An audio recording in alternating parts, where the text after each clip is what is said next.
Hola, ¿qué tal amigos de YouTube? En esta ocasión les traigo unas historias de terror. Perdonen si no he subido video, pero hoy o mañana subiré los dos videos que les debo, más aparte el de hoy, que será muy chido, pero no sé si lo tenga para hoy ya que es muy elaborado. Pero bueno, empecemos con las historias, espero que os gusten. Debajo de la cama. Debajo de la cama. La imagen que más le había impresionado en toda su vida pertenecía a una película de la cual no recordaba ni el título.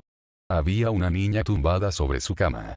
Poco más allá, a su izquierda, había un espejo, y ella podía verse dormir. La luna reflejaba su imagen, y cada noche, por aquello del miedo que atenaza a los niños, la cría se miraba en el espejo y aprovechaba para ver si debajo de su cama había algo de lo que debiera tener conocimiento. Tras ver que no había nada, se quedó tranquila. Unas escenas más adelante volvió a hacer lo mismo y luego cerró los ojos. Su mano cayó hacia el suelo. En un momento dado notó una humedad viscosa en su mano lacia y abrió los ojos sin atrever a moverse un ápice. Giró la cabeza hacia la izquierda y miró el espejo.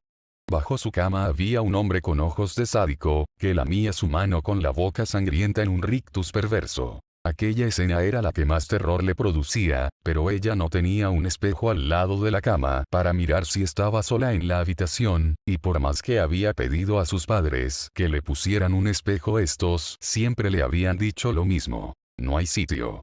A un lado tenía el balcón y al otro un armario y la puerta. No cabía esa posibilidad, y ponerlo enfrente no tenía sentido. De modo que Leticia miraba debajo de su cama nada más entrar en la habitación, con las luces abiertas y la puerta del cuarto abierta, por si tenía que gritar y ser escuchada por sus padres. Una vez comprobaba que no había nada, cerraba la puerta para asegurarse de que nadie podía entrar, y tras leer algunas páginas de un libro de la colección del barco de vapor, se dormía con la luz de la lamparilla encendida. Más tarde, como cada noche, entraría alguno de sus padres para darle un beso en la frente y cerrar la luz. También cerraban la puerta por expreso deseo de ella. Si antes no habían entrado, después tampoco lo harían. Una noche entró e hizo su rutina habitual. Cuando terminó, abrió el libro que estaba leyendo, sus ojos consumieron ávidamente unas páginas y cayó rendida. Su madre entró 20 minutos después, besó su frente, cerró la luz y se marchó, dejando cerrada la puerta. Leticia no pudo ver cómo media hora más tarde el pomo de su puerta giraba lentamente. La puerta no chirribaba, de modo que tampoco se enteró cuando ésta se abrió lentamente y algo que no tenía forma ni color se deslizó por el suelo sin hacer ningún ruido.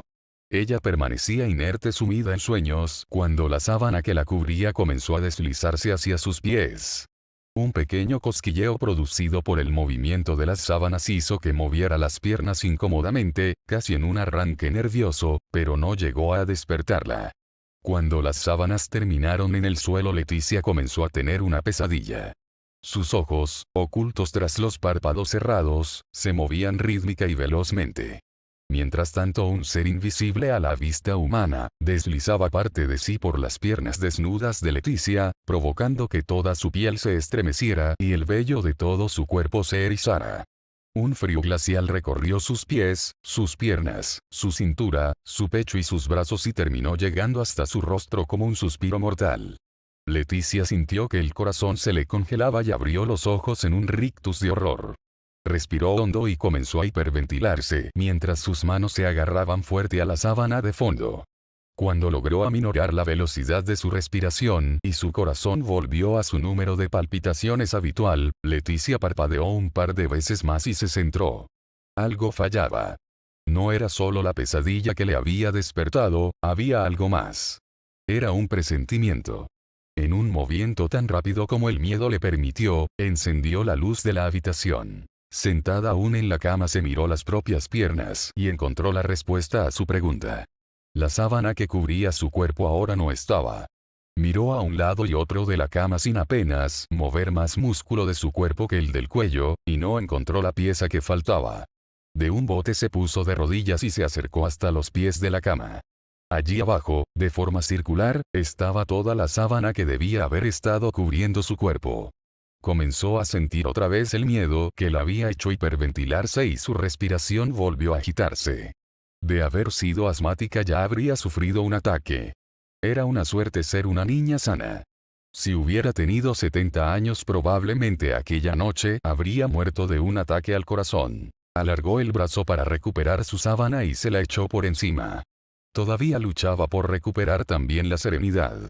Tenía tanto miedo que apenas le salió un susurro de la boca cuando creyó estar gritando mamá. Su carne de gallina y su vello erizado no la tranquilizaban en absoluto. Tras gemir comenzó a llorar. Si las palabras no salían de su boca, tendría que ir hasta la habitación de sus padres para dejarse consolar, y aquello también le provocaba pavor. La habitación estaba 2 cuartos más allá, al fondo del pasillo. Pero si quería que hubiera alguien con ella hasta que consiguiera volver a dormirse, tendría que salir de su propia habitación. Con todo el valor que una niña de 12 años podría tener, Leticia localizó primero las zapatillas para ponérselas lo más rápido posible y salir corriendo de allí. Pensó que si corría llegaría antes a la habitación de sus padres y podría meterse entre ambos para recuperar la tranquilidad y el sueño. Solo sus padres tenían esa capacidad de devolverle la paz. Ella era muy joven, no podía hacerlo todo sola.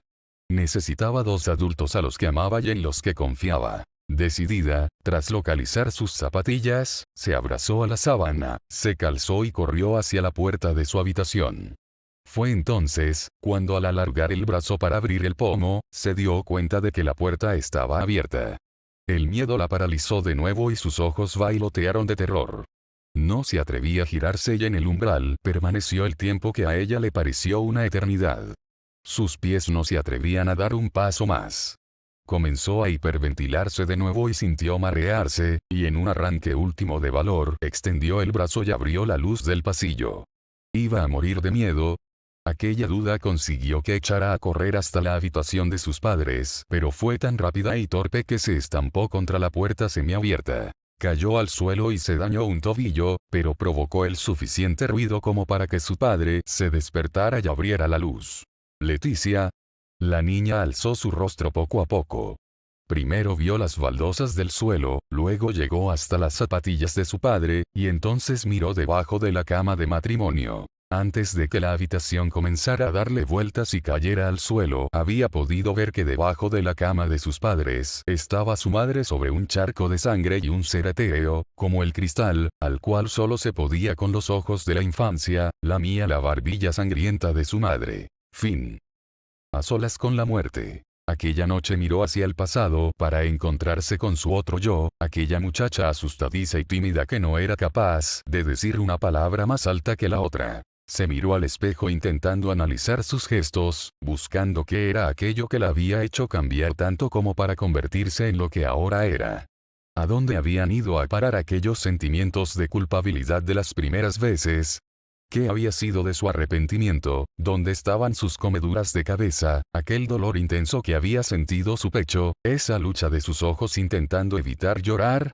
Ya no quedaba nada de aquello. Ella se había convertido en una implacable máquina de muerte. Ya no había compasión en sus ojos a la hora de matar. Ya acabó la venganza, porque ahora no se sentía pequeña e indefensa, porque ahora ya tenía el control que había estado ansiando durante toda su vida. Y, mirándose ante el espejo, sintió ganas de llorar, no por sus actos, sino al ver en lo que se había convertido, ya que había pasado de ser una dulce personilla, sincera, silenciosa, sufriente y simple, aquello. ¿De qué le había servido?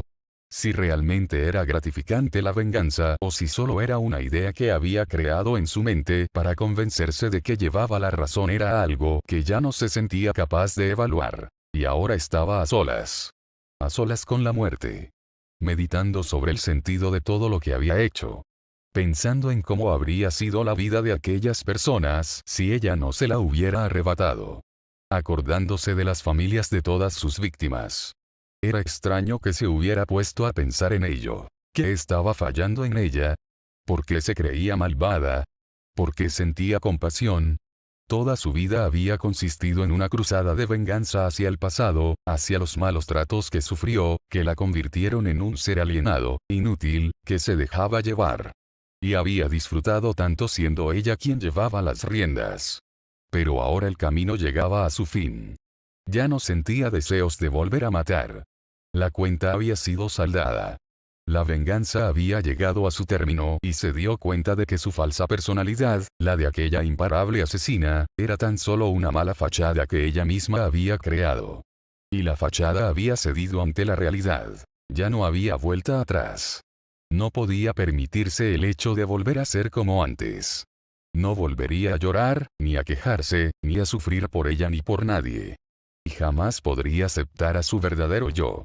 No sabría cómo convivir con él. Sin más escapatoria abrió el bolso, sacó su pistola, se miró al espejo y, apoyando el arma sobre su sien, disparó con una sonrisa en los labios.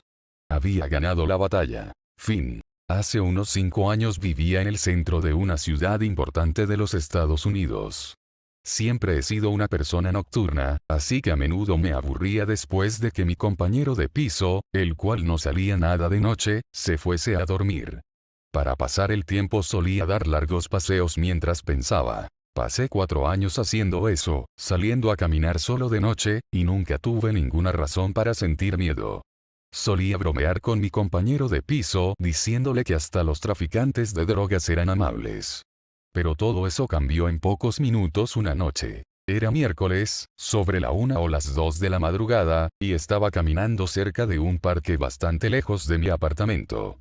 Era una noche tranquila, incluso para una noche entre semana, con muy poco tráfico y nadie a pie.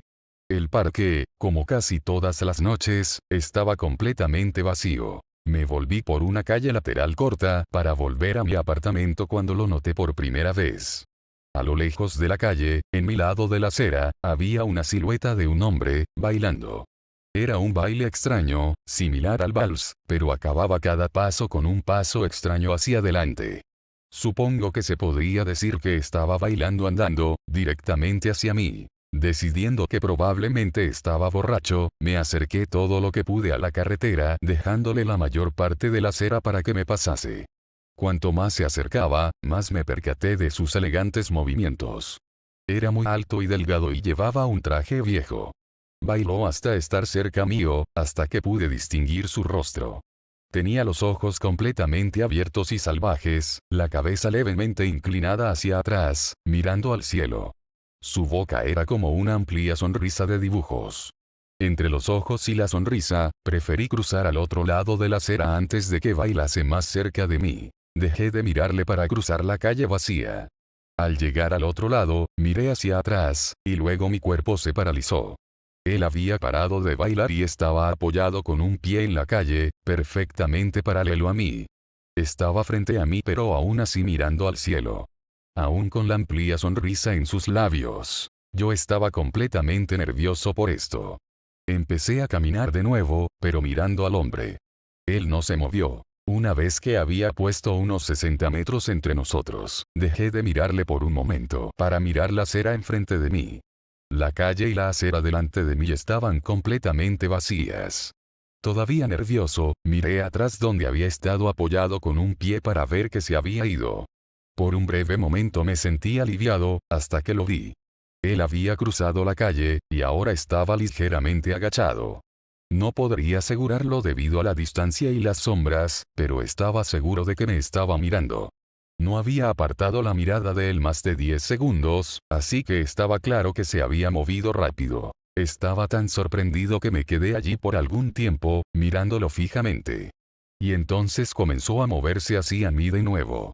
Dando pasos agigantados, exageradamente de puntillas, como si fuese un personaje de dibujos acercándose sigilosamente a alguien. Salvo que se estaba moviendo muy rápido. Me gustaría decir que en este punto salí corriendo o que saqué un spray de pimienta o mi teléfono o algo, pero no lo hice.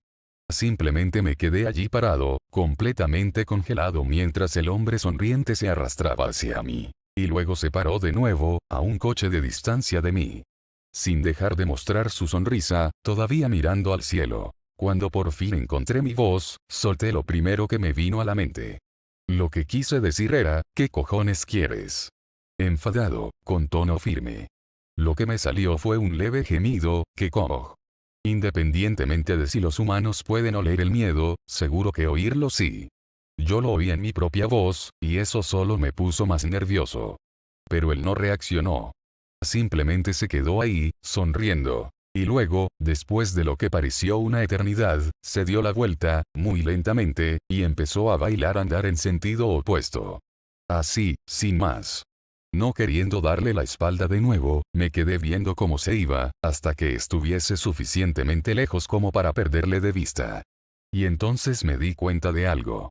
Él no se alejaba más, ni bailaba. Vi con horror cómo su forma distante se hacía más grande y más grande. Él estaba viniendo hacia mí. Y esta vez estaba corriendo. Yo corrí también. Corrí hasta que salí de la carretera en la que estaba y llegué a una carretera mejor con escaso tráfico. Miré detrás de mí entonces, y él no estaba en ninguna parte. El resto del camino a casa me lo pasé mirando por encima de mi hombro, siempre esperando ver su estúpida sonrisa, pero nunca estaba ahí. Viví en esa ciudad 6 meses más después de esa noche, y nunca salí a dar otro paseo. Había algo en su rostro que siempre me ha perseguido. Él no parecía borracho, ni drogado. Él parecía completamente loco. Y eso es una cosa muy, muy terrorífica de ver.